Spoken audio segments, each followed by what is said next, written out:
ఒకటి structural issue, రెండవది software issue.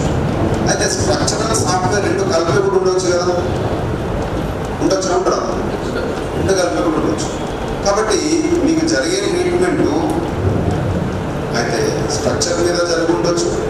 అసలు స్ట్రక్చర్ను పట్టించుకున్నాడు ఎవరు సార్? ఇవాళ రేపటి ఆలోచించండి సార్. నేను ఇప్పటి వరకు దగ్గర 30,000 మంది వరకు పేషెంట్ ట్రీట్మెంట్లు ఇచ్చుంటాను. ఎవరైనా ఒకటే మాట్లాడతారు సార్, డాక్టర్ దగ్గర పోయినా గోళీలు ఇచ్చి వేసుకున్నాం. మీరు కూడా అదే నాకు తెలుసు. మ్యాక్సిమం ఏదైతే డిస్క్ ప్రాబ్లమ్స్ ఉన్నామో మ్యాక్సిమం డాక్టర్ దగ్గర పోయినా ఒక 1 month కోర్సు 1 week కోర్సు అన్నది మేము వాడతాం అంతే.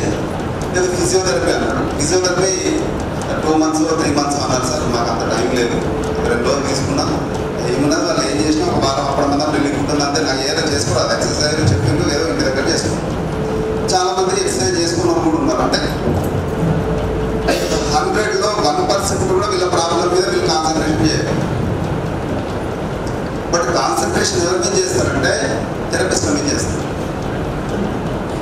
ఫిజియోథెరపీ ఆయన వేసుకుంటారు, ఫిజియోథెరపీ ఈయన వేసుకుంటారు, ఆయన మీద ఆయన వేసుకుంటారు, యోగా టీచర్ ఈయన వేసుకుంటారు.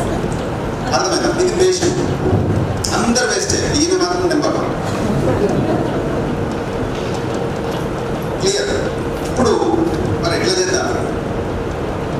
ఎట్లా చేయాలి? మొత్తం మీద నీ ప్రాబ్లం తగ్గాలి కదా. అందుకని మనం ఏం చేయాలంటే నీ ప్రాబ్లం నీ చేతుల్లో పెడుతున్నాయి. ఇప్పుడు ఇంతవరకు నొప్పులు ఉన్న వాళ్ళు ఉన్నారు కదా సార్, అందరూ ఒకసారి చేతులు లేకుండా ఎంతమంది ఉన్నారు ఎంత పర్సంటేజ్? ఏ నొప్పి ఉండాలి?